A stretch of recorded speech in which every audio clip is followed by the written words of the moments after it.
They said no nanny could stay in that house, not even for one night. Some ran out crying. Some quit before the sun came up. Some swore they would never return to that place again. But no one told Grace this. No one told her what those 3 boys had seen, what they carried inside their small bodies, or what the nights in that mansion felt like. So, when Mark Turner pushed open his bedroom door at midnight and saw Grace lying in his bed with his triplet sons wrapped around her, he froze. The room felt strange, like something heavy was sitting in the air.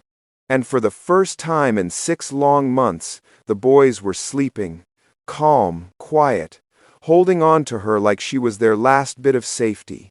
Grace opened her eyes slowly. She was tired. She was sad. But she did not look scared. "Mr. Turner," she whispered, "please let me explain." But he did not listen. One thought took over him, strong and painful. What is this woman doing in my bed with my children? And without waiting for her answer, he said the words that would break every life in that house. "You're fired. Leave my house now." Grace stood up, soft and careful, so she would not wake the boys. She touched their hair gently, whispered something only they could hear, took her shoes in her hand, and walked out of the room with slow steps, like a person walking away from the only place that needed her. She did not cry, but the house felt like it did, and when the door closed behind her, no one knew that her leaving would soon bring a storm that even Mark Turner could not stop.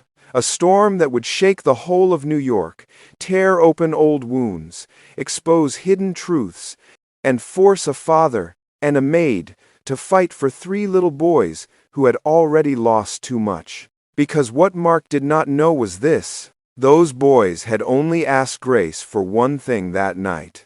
"Please don't leave us alone in the dark." And now she was gone. The house was silent after Grace walked out, but the silence did not feel peaceful. It felt heavy, almost like the walls were holding their breath. Mark Turner stood in the middle of the room, staring at the closed door as if he could still see her shadow behind it. His suit jacket hung loose on his shoulders. His briefcase lay on the floor where it had slipped from his hand. His mind felt weak, almost confused, but he pushed the feeling away. He looked at the boys. Ethan slept with his small fingers twisted in the blanket. Noah's cheek rested on the pillow, calm for the first time in months. Caleb had one hand stretched toward the empty space where Grace had been. Their bodies were still, free from the shaking and fear that usually followed them into every night. Mark moved closer, slow and unsure. It had been so long since he saw his sons like this that he almost forgot how they looked when they were not scared. For a moment, something painful grew in his chest, but he forced it away. He told himself he did the right thing. He told himself he was their father. And a father should not see his children lying in bed with a maid. But deep inside, a small voice was saying something else. "You did not even ask her what happened." He picked up the folded note on the nightstand. He read the words again, and again, and again, until they felt like they were burning through his fingers. "They asked me not to leave them alone in the dark. Sometimes children only need someone who will stay." His throat felt tight. He set the note down quickly, almost too quickly, as if touching it hurt. He walked out of the room before he could think too much. Downstairs, Mrs. Hill was in the hallway, folding towels. She looked up when she saw him. Her eyes said everything she did not speak out loud. "She left?" she asked quietly. "Yes," Mark said, his voice stiff. Mrs. Hill let out a long sigh, the kind that comes from an older woman who has seen too much sadness in one home. "Sir, those boys, they finally slept." Mark did not answer. He turned away, walking into his study. He closed the door behind him and sat in the dark. He did not turn on the lamp. He did not touch his papers. He just sat there, seeing Grace's face, hearing the soft way she had said his name. Hours passed while he sat alone. The sky outside slowly shifted from black to gray. New York began to wake up, but the house stayed cold and still. Mark did not sleep. He thought about his wife, Laura, about the night she died, about the way the boys cried for her, about how everything changed from color to emptiness after that. He remembered the boys screaming at night.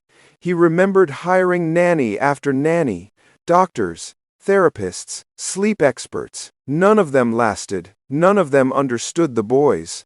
None of them stayed long enough to care. But Grace, she stayed long enough for the boys to sleep. He did not want to think about that.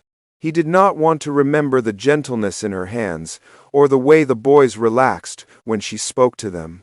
So he sat with his elbows on his knees, staring at nothing, trying to numb his mind. At 6:30 the morning, the screaming started. It was sharp, loud, filled with raw fear.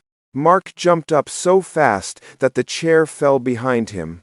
He ran up the stairs, pushing open the boys' bedroom door. Daniel was thrashing in the sheets, kicking wildly, his breath broken into short gasps. Noah sat in the corner with his hands over his ears, rocking back and forth like his body was trying to hide inside itself. Caleb stood by the window with tears falling down his face, silent but shaking. "Where's Grace?" Daniel cried. "Where is she?" Noah cried louder, pressing his head to his knees. "I want Grace. I want Grace. Bring her back." Mark tried to move closer. "Boys, I'm here. It's okay. I'm here." "No!" Daniel screamed, and shoved his father away. "You made her leave. You make everyone leave." Those words hit Mark so hard that his breath almost stopped. He reached for Daniel again, but his son pulled back, his face twisted with pain he could not hold. "She helped us!" Daniel cried. "She didn't do anything wrong." Noah shook even harder. Caleb wiped his face with the back of his hand, staring at Mark with a sadness that felt too deep for a child. Mrs. Hill appeared in the doorway. She looked at the scene, then at Mark, and shook her head. Her voice was firm when she spoke to the boys. "Come on, boys, come downstairs. Breakfast is ready." The boys followed her, without looking at Mark. When they were gone, Mrs. Hill turned to him. "Sir," she said with steady eyes, "you fired the only person who helped them." Mark felt his chest tighten again. Mrs. Hill continued, her voice calm but strong. "Do you know what happened last night?" Mark said nothing. "The nanny quit. Number 24. The boys locked themselves in your bedroom. They screamed so loud I thought someone would call the police. Noah could not breathe. I was about to call for help." She paused, letting the truth sink into him like a knife. Grace heard them. She talked to them. It took 20 minutes before they even opened the door for her, and when they did, they begged her to stay.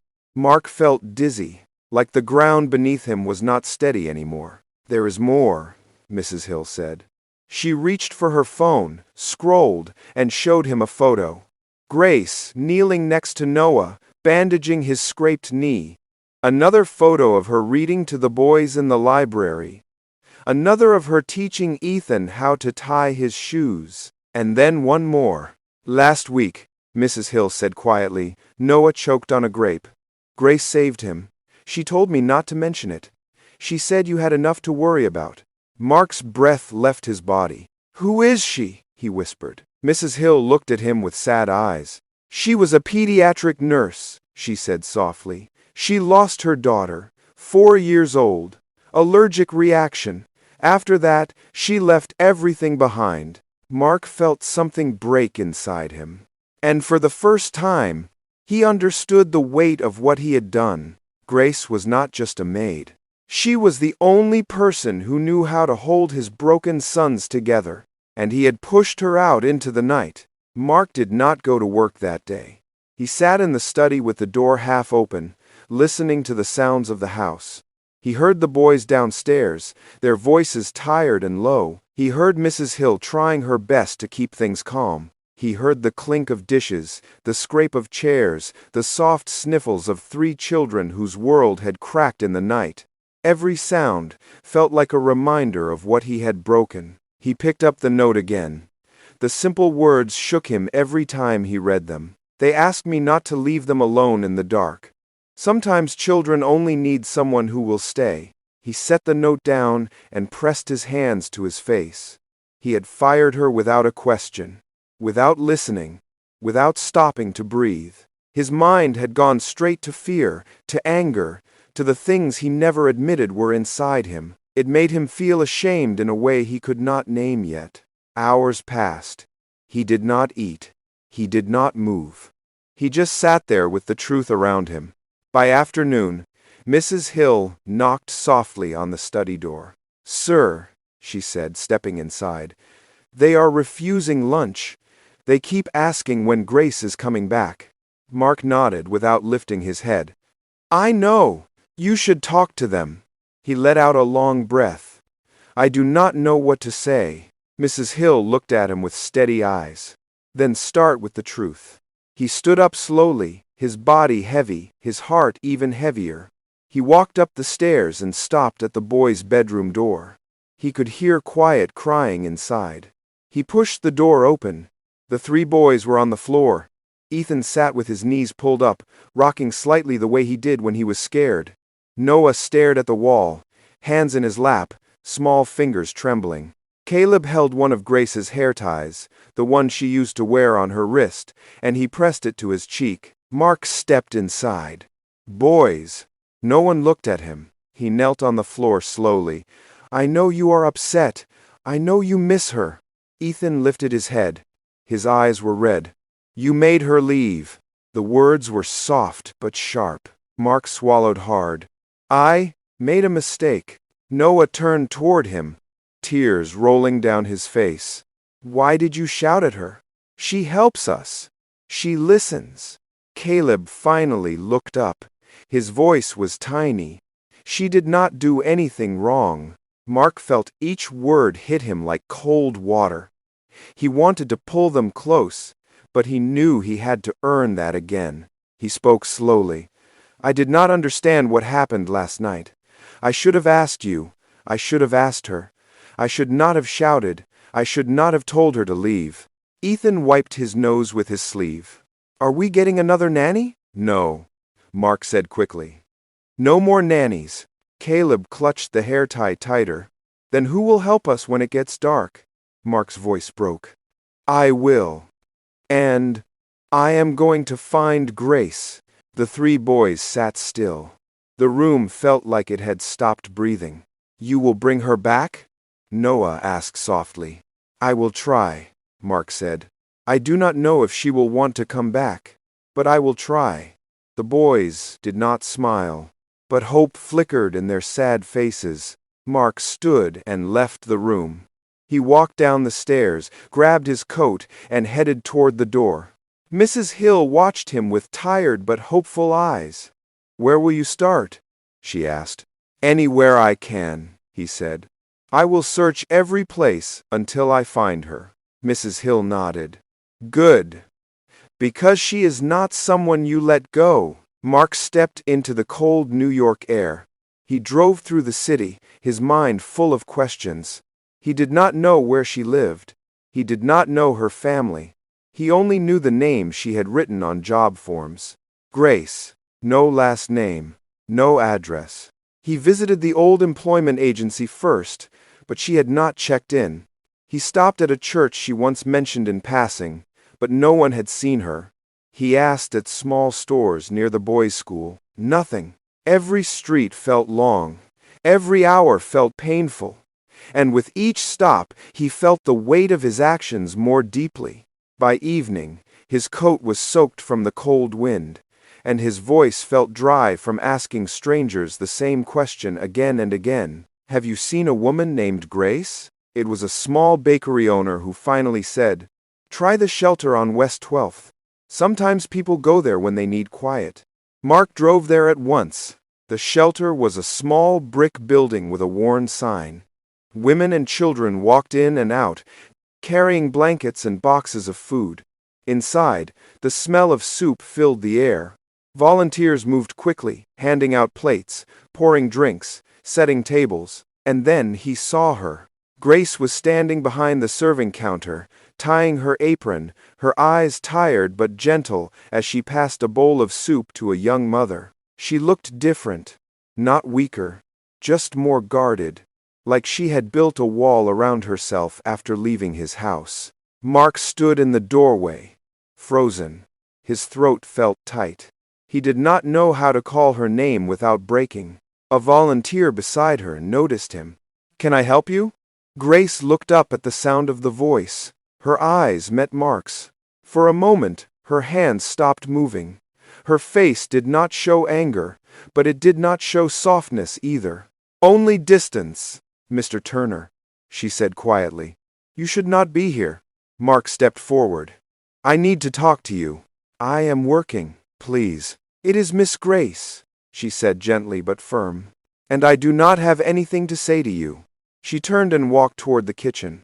Mark followed her, heart heavy. "Grace, I was wrong. I was very wrong." She kept washing dishes, her back to him. "You fired me. You shouted at me. You did not stop to listen." "I know. You saw me in your bed with your children," she said, turning to him now, "and you thought the worst. You did not think about them. You did not think about me. You only thought about fear." Mark lowered his head.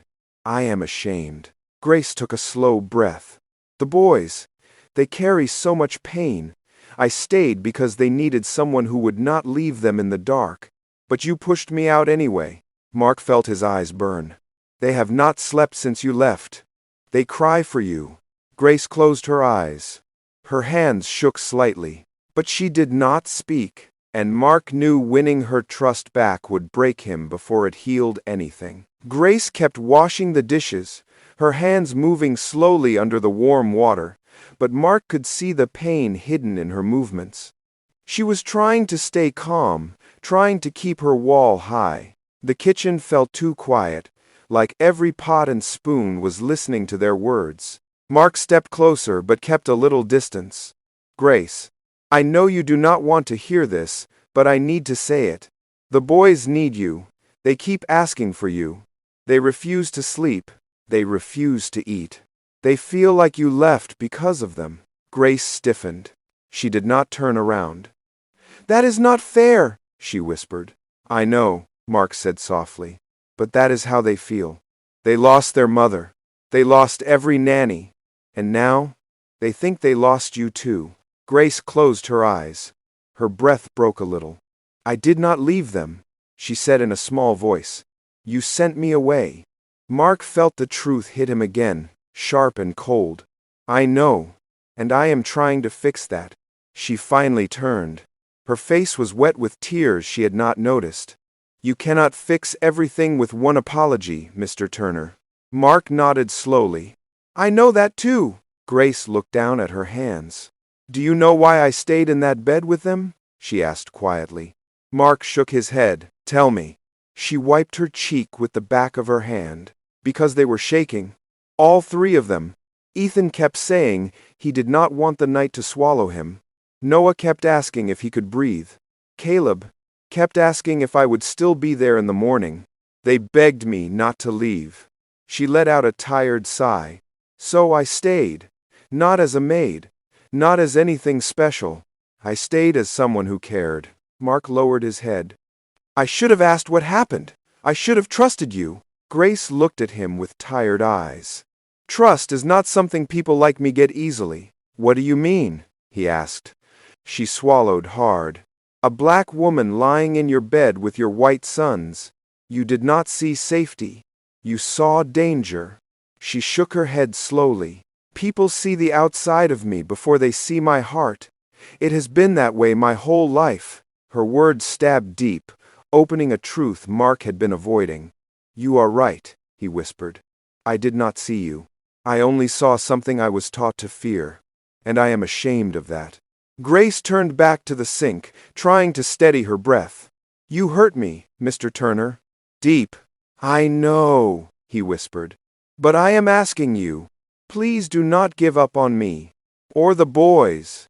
A long silence filled the kitchen. Grace stared at the water running over her fingers. Her shoulders trembled. She was fighting tears she did not want to show. Then she spoke. I am scared, she said softly. The boys, they remind me of everything I lost. Mark's chest tightened. Your daughter? Grace nodded. Her name was Lily. She was 4. She died because I did not know she was allergic to a bee. Her breath shook. I was a nurse. I was supposed to know. I was supposed to save her. But I did not. Mark stepped closer. It was not your fault, Grace. She looked up, eyes full of pain. But I carry it. Every day. Every morning. Every night. And sometimes when I look at your boys, I feel the same fear I felt with her. The fear of losing them, too. Mark wanted to say something, but his voice failed. He understood now. Grace was not just helping his sons. She was fighting her own grief every time she touched them. Before he could speak again, a shelter staff member walked in, holding a small phone. Miss Grace, the woman said, you have a call. It's 3 boys, I think. Grace's eyes widened. She grabbed the phone with shaking hands. Hello? The voices came through the phone, broken by sobs. Grace, please come home. It is dark, and we cannot sleep. We miss you, please. Grace covered her mouth as tears rolled down her face. Her body bent forward from the weight of their voices. Mark felt his throat tighten. He spoke gently. They need you, not another nanny. Not me alone. You. Grace wiped her tears. Mr. Turner, I do not know if I can walk back into that house. You do not have to walk back as the maid, he said. Walk back as someone they trust. Someone they hold on to. Someone who stays. Grace breathed slowly, deeply, trying to steady her shaking hands. She looked at Mark for a long moment. Her eyes were sad, scared, but full of something else too, something she had not allowed herself to feel since her daughter died. Hope, she finally whispered. Give me a day, Mark nodded. I will wait. The next morning, the boys sat on the couch. Blankets wrapped around them. The house felt frozen. No cartoons, no noise, no joy. Every time the doorbell rang in the neighborhood, they lifted their heads, then lowered them again when it wasn't her. Then, at 8:12 a.m., the front door opened. Soft footsteps moved across the hallway. Ethan sat up first. Noah held his breath. Caleb's eyes filled with tears. Grace stepped into the living room with slow steps, her hands shaking, her bag still over her shoulder. Her eyes were gentle, unsure, but ready. The boys ran to her so fast, they almost knocked her down. They cried into her clothes, gripping her arms, touching her face, holding her like someone who had come back from a long journey. Grace knelt and pulled all 3 of them close. I am so sorry, she whispered into their hair. I am here now. Mark stood near the doorway, watching. His eyes burned, but this time from something warm. Grace looked up at him.